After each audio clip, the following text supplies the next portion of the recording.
YouTube, PJ here. This is Dog Pound 24/7. Thanks for tuning in. If you're new to the channel, pop that subscribe and hit that like button. People are going to take you fishing in the next prison story, so stay tuned.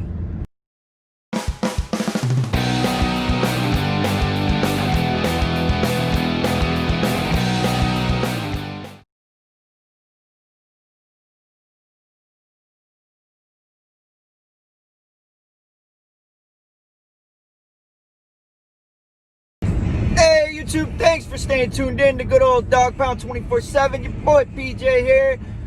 Gonna take you guys fishing. If you haven't already subscribed, please pop that button, pop that like, and let's get right into this, people. Yes, you can go fishing in prison, people. It is a very common thing that we do in the shoe or if you're locked down. Okay, I'm gonna break this all down to you, how you make a fishing line and how you do it, the consequences behind it, all that good stuff. All right, fishing. All right, to make your line, what you have to do is what I made my line with was my state clothes, my state pants. You would rip your leg off the pants, and then you would take about 3-4 strings at a time and tear it apart, and they stay together nicely. It's very, very strong stuff.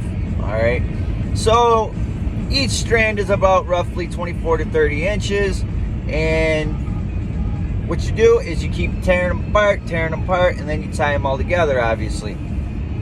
You want to make a lot of string, okay? As much as you possibly can. A lot of reasons behind that. You want enough so you can reach 12 cells down if you have to. And also COs, corrections officers, will pop your line if they catch you fishing. Or you might get snagged on something, whatever the case may be. So you got to make your line, like I said. I've also used my state boxers or whatever your state provides you with. You can get state boxers, and you take the elastic around the band, the elastic waistband, and there's the stitching in there. That is very strong stuff. You will unstitch that. That is pretty good stuff too. You can pull a truck with the stuff. It is very, very strong stuff. But those are the two things that I usually used, or you can use your state sheets, whatever the case may be. But you want to get something very, very thin so it's not real visible. So now that you have your string made, you're going to make your car, your weight that you use on the end of your string. It's what you pick up other strings with, other people's fishing lines with.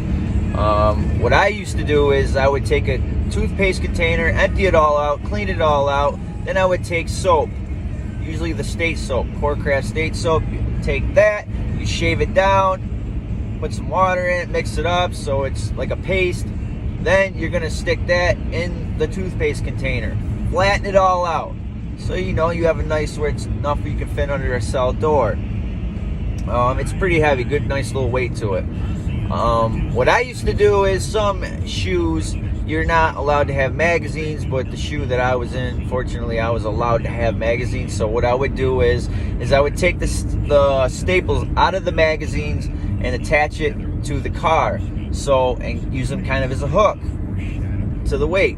So when you're fishing, it's easier to grab onto somebody else's line. So pretty much what you do is, say you need to fish for something. It could be anything. You need to get something from another guy, all right, that's in a cells down from you, how many ever it is, because you can't interact with people in the cells. You can't come out, you can't talk to people, you're locked down, you can't interact with anybody physically. So say I need to get some tobacco. A guy on the block, gallery tier, whatever, has tobacco.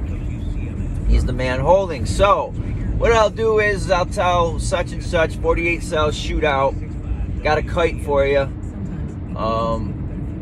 Kite is lingo for a note, whatever. And he'll shoot out, and I'll shoot out and pick his line up. All right, hook onto his line.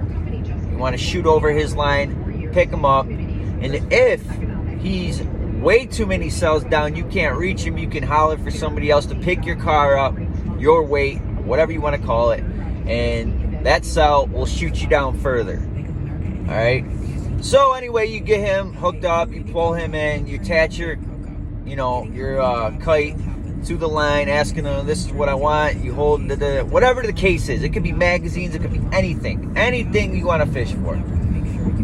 So then you tell him, holler, he'll pull the line in. That's how you fish in prison. That's for, on the galleries, the tiers, and all that other good stuff. All right. Say another man, you can fish with anybody on another gallery, another block, another building. It all depends, because on our shoe, if you go out into your rec pen during rec hours, ours is like an L shape.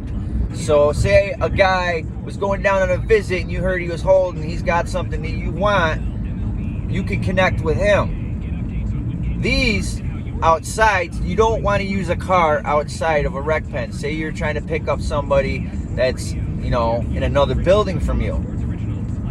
What I would used to make, and it shoots out pretty far, it looks like a little javelin stick or whatever, the real thing, and that shoots pretty far. Same thing, you'll have him shoot out his line, land on the ground, and you'll shoot out yours through the cage, try to land over the top of his, it'll get tangled up, and you pull him in that way. But say he's getting something on a visit that you want, right?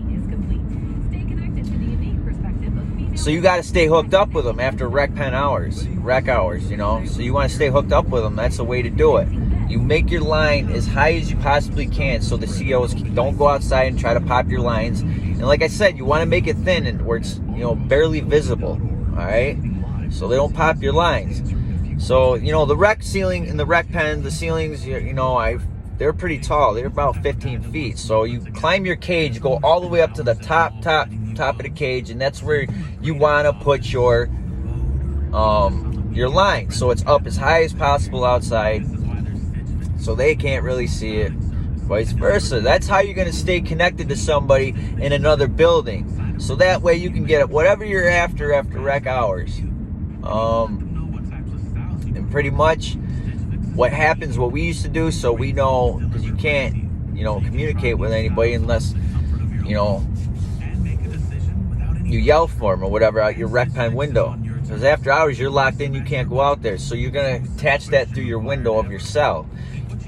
Pretty much all the cells in the shoe now are all kicked out. So there's no screens in them, so that you fish, after hours. So that's how you do that. Now the consequences behind having fishing, if you've got a corrections officer that's by the book and he's a straight dick, you can get a tier ticket for it. Which usually a tier 1, tier 2 ticket. The consequences behind it could be anything from loss of commissary, which you're already pretty much a loss of, and it's nothing really too serious, and pretty much 90% of the corrections officers don't give a shit anyway, where I was at. But yes, people, that's what fishing is in prison. It's the only way that we could communicate in there, move things around, anywhere from food to magazines, books, anything. And if that's it, people. That's what fishing is. There's really nothing to it. Like I said, the only time you're really going to do that is if you're in the shoe, you're locked down, prison on lockdown. You know what I mean? You're in cells. But that's it, people. That's all I have for you when it comes to fishing in the shoe. Please, if you haven't already, please hit that subscribe, hit that like button, and I will be shooting out more content very, very, very soon. People, I'm going to end with that. You already know, stay safe, stay free, and corona free. Yeah!